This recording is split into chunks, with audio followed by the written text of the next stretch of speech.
আজকে আপনাদেরকে ঘুরে দেখাবো বাংলাদেশের অন্যতম গুরুত্বপূর্ণ প্রত্নতাত্ত্বিক স্থাপত্য। এটি শুধু বাংলাদেশের নয়, এশিয়া মহাদেশের মধ্যে যে অন্যতম প্রত্নতাত্ত্বিক স্থাপনাগুলো রয়েছে তাদের মধ্যে একটি। এই ঐতিহাসিক স্থাপনাটির নাম ভাসু বিহার। ভাসু বিহার স্থানীয়ভাবে পরিচিত নরপতির ধাপ নামে। এর অবস্থান শিবগঞ্জ উপজেলার বিহারহাটে। এখানে ১৯৭৩ থেকে ৭৪ সালে প্রথমবারের মতো প্রত্নতাত্ত্বিক খনন শুরু হয় এবং তা পরবর্তী ২ মৌসুম অব্যাহত থাকে।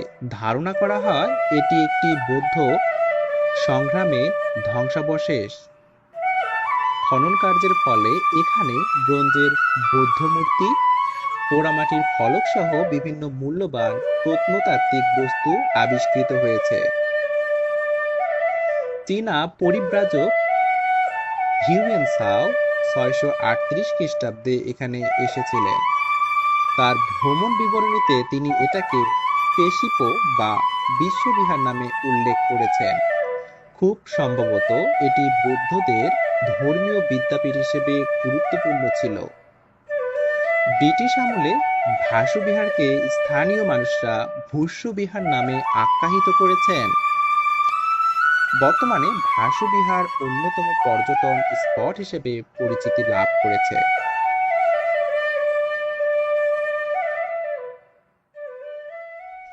এখানে খননের ফলে দুটি মধ্যম আকৃতির সংগ্রাম এবং একটি মন্দিরের স্থাপত্যিক কাঠামো সহ প্রচুর প্রত্নবস্তু পাওয়া গেছে।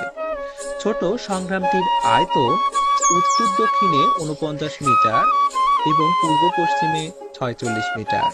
এর চার বাহুতে ভিক্ষুদের জন্য ২৬টি কক্ষ রয়েছে। কক্ষগুলির সামনে চারদিকে ঘোরানো বারান্দা এবং পূর্ব বাহুর মাঝখানে প্রবেশ পথও আছে।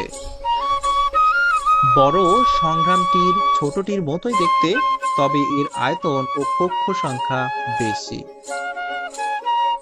বড় আকারের একটি খোলা অংশকে ঘিরে এইসব ছোট আকারের বৌদ্ধ ভিক্ষুদের আবাস কক্ষ। দেখে মনে হয় খোলা বড় অংশটি ছিল মিলনায়তন।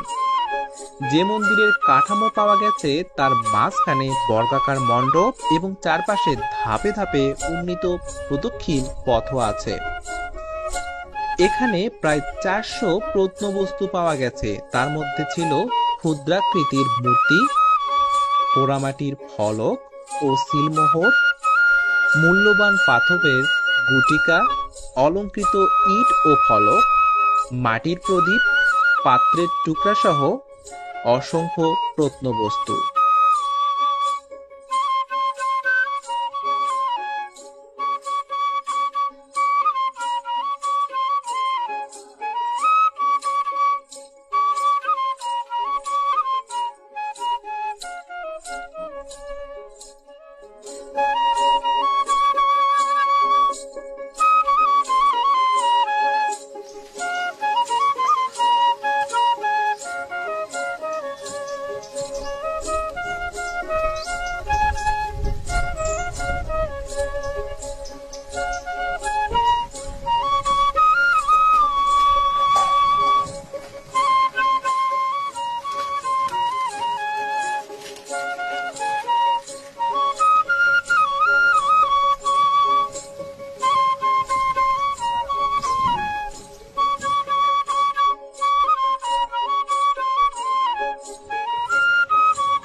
ভাসুবিহার বাংলাদেশের প্রত্নতাত্ত্বিক ঐতিহ্য এবং ইতিহাসকে তুলে ধরে।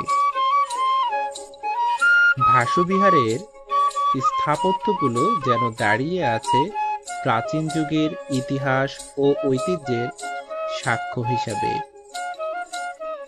আজকে এ পর্যন্তই।